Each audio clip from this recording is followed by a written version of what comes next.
This is us 3 years ago at the first kickoff meeting of the Interreg BSR Cultural Pearls project.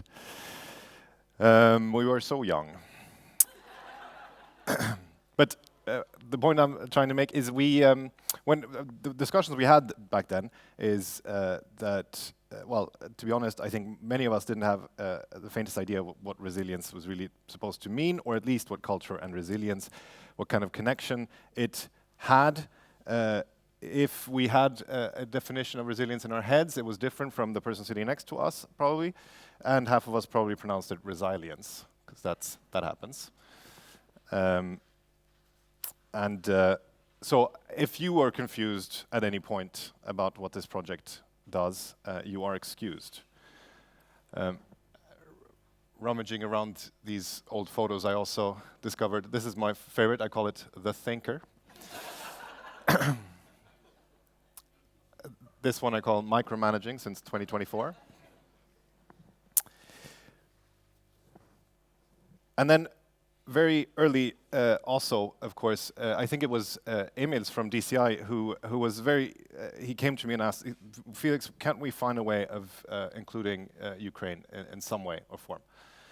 And so we set out to do that, and very quickly I think we realized that this wasn't going to be so much about supporting Ukraine as it was taking the opportunity to learn from the Ukrainians and Moldovans. So we're very happy to have that with us as well. So, back to the start. Today I've been asked to tell you what has been, what we have achieved, and what is next, or in conference speak, lessons learned, achievements, and the road ahead.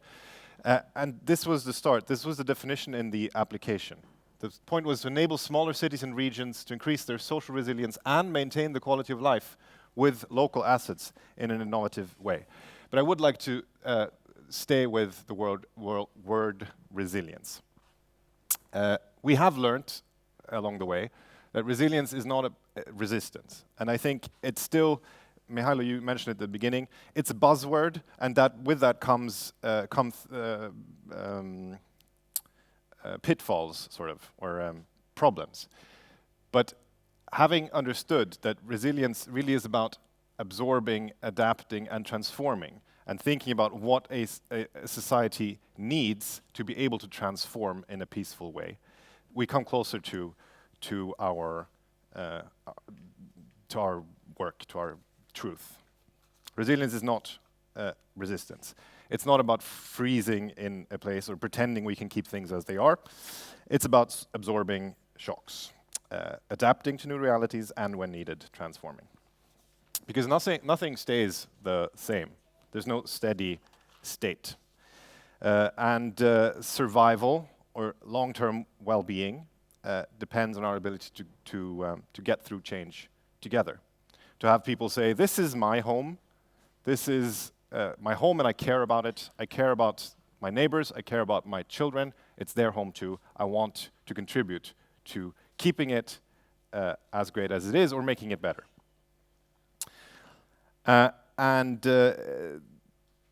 That sense of belonging is the foundation for everything else. So what do we need? We need people or communities that are willing and able to work together, because adaptation is unavoidable. And adapting requires us to trust each other enough to try new things, to see each other so that no one is left behind, to draw on each other's ideas, perspectives, and contributions, and to pull in the same direction. And this is applicable, of course, to many things. I'll come to that. But I want to emphasize that resilience is not just a state of being. It is the collective ability to absorb, adapt, and transform. Now, the good part is that when we do what we do in our communities, we not only become more resilient, it makes for happier residents, it makes for stronger democratic participation, it makes a more dynamic city, attracting investment. We heard Inese before telling us what it did for them, even in terms of economic return of investment. if we think about things like citizens who support the sustainable development, or transitioning into a green economy or whatever, we need that support, because politically or socially we won't be able to achieve any of that without people being on board. And for them to be on board, we need these very basic things. You also mentioned, Inez, that people who choose to stay, or young people that choose to return, all of those things. And of course, these things depend on not only a nice cultural program. They depend on economics, on national politics, on international politics. But we have to start where we are, and we have to do what we can. So that I think settles the sort of why, in case anyone was wondering. And how then? Of course, with culture, this has been our go-to picture for a while. It is not particularly scientific. It is more a visualization of our theory of change. We start with culture in the broadest sense. And not only because it's sort of a core of humanity, but also because it is a strategic tool, as we've seen. Anything that brings people together, onto the streets, into the classroom, onto a stage, as long as they do it together, that is where relationships will form. That is where people feel part of something. That is where confidence in the collective grows, and that is where trust is forged. And in practice, I think this project has had a few sort of strokes of genius, and I'm not responsible for any of them.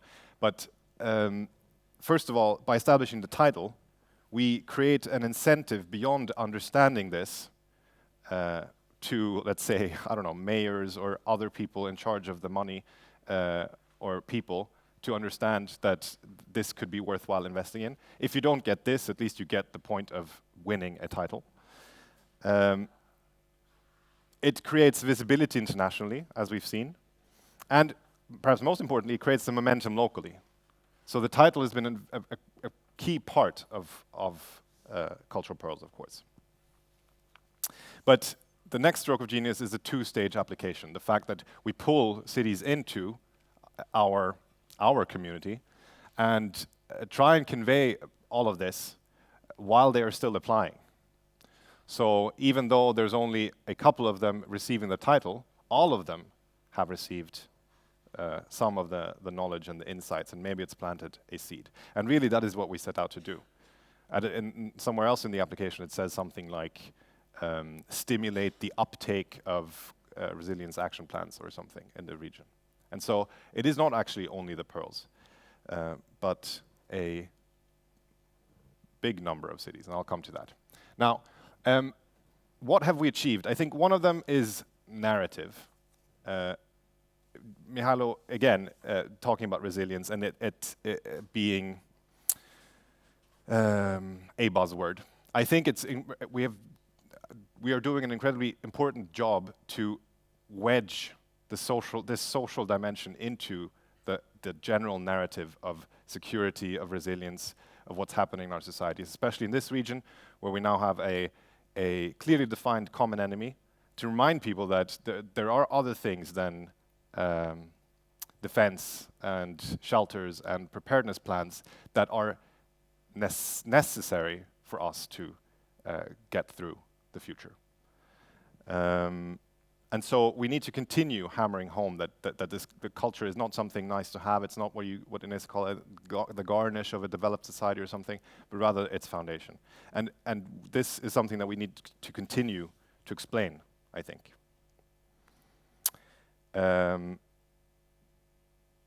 Second, of course, a network. We've forged relations that I think will outlive this project for however long we continue. We're stronger for it, and we're better for it.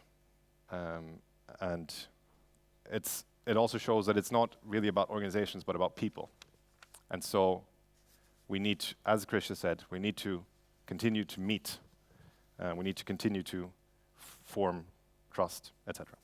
But there's also another way of expressing what we have achieved, a more quantitative way.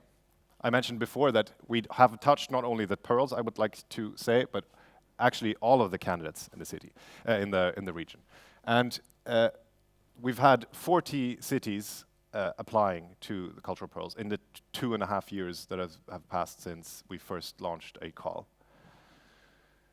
Out of those, we had 14 pearls, of course, including the last 2026 pearls.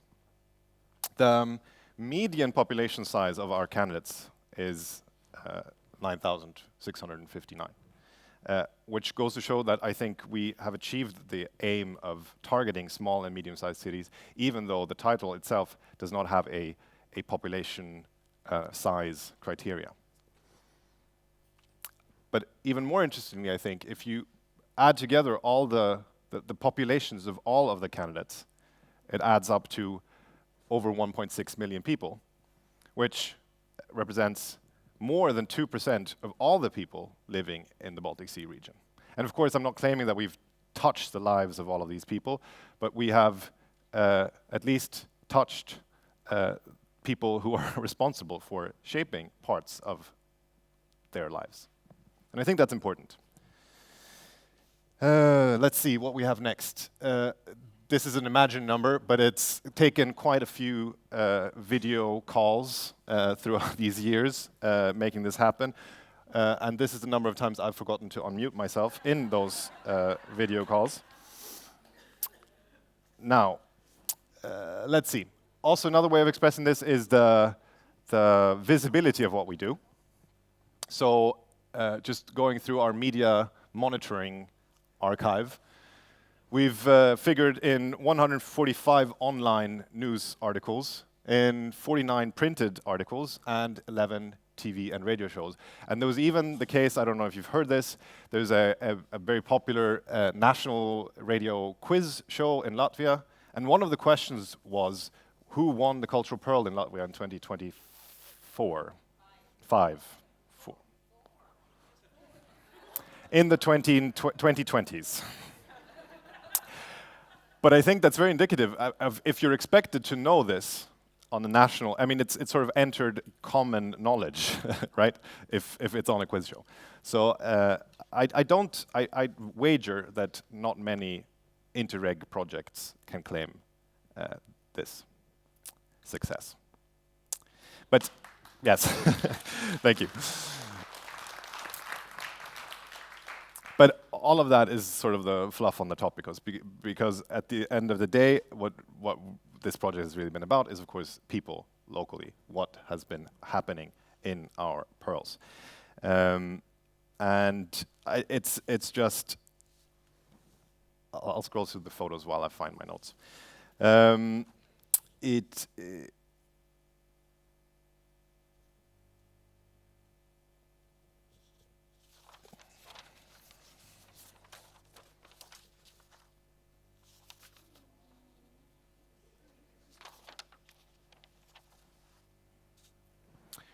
So many people, so many events, and I'm sure for those of you who've been part of any of these, like I have, like some of the local ceremonies, the joy really stays with you.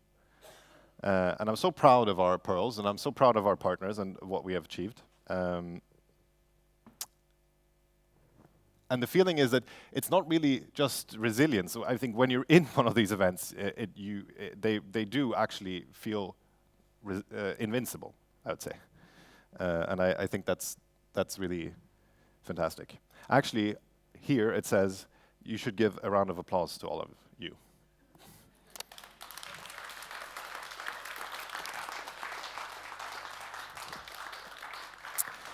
Now, I also think it would be proper for me to talk about some learnings. No, I go back. Some learnings. 3 things. First is scale. Sometimes what we do seems small, almost insignificant. How many people do we actually reach? I mean, I mentioned the number 1.6 million, but you understand that you know, it's not what we mean when we say reach people. But people is a sort of an abstract concept. People is a number of individuals. And if we are actually talking about trust and sense of belonging and ability to cooperate, we're talking about individual people's trust, sense of belonging, etc. And I think it's worth saying that we are in that this line of work is about saving the world one person at a time, or 20 people at a time, or 50 people at a time. So don't let us fool ourselves with the question of scale. This work is on a personal level. Second learning, I think, is I've called just do. It hardly matters, I think, what we do. The point is to get people out of their homes, as I've already said.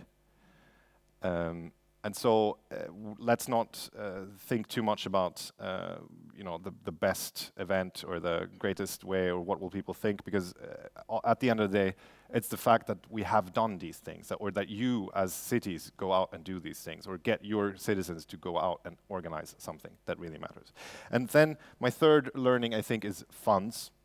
What amazing things you've done with little to no money. And also the realization that there seems to be hardly any correlation between the size of the budget and the impact that your event has. But, of course, we are not done. And it's always been about lighting a spark. We know that the timing is short in this project, and any project. And so it's only the beginning. So a few things that we need to do more of in the future. First, we do need to continue working with participation, including people. It's difficult, we know it. It requires trust, that in turn requires time. And I already said, Cultural Pearls, as with any project, has a tight time plan. From the moment you hear about it to the moment that your title year is ended, we're talking a matter of, 18 months, 20 months.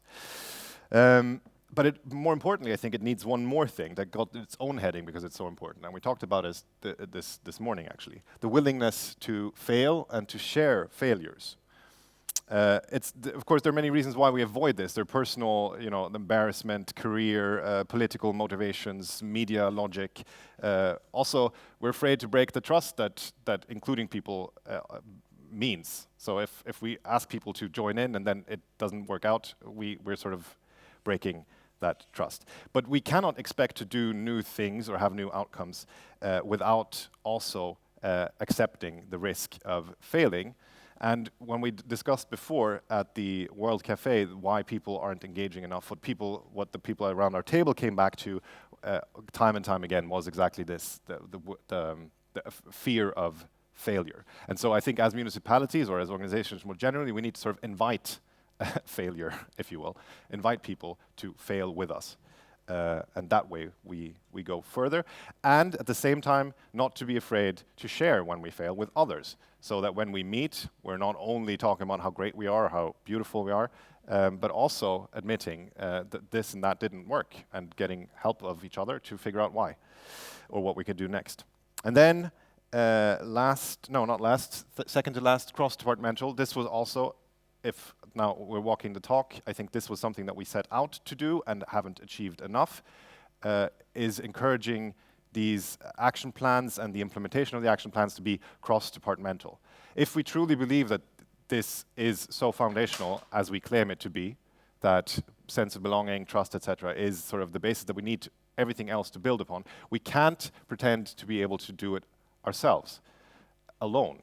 So any culture department in any municipality in the world will not be able to solve this on their own. So involving your colleagues in other departments and other sectors, etc., is necessary for this to have an impact.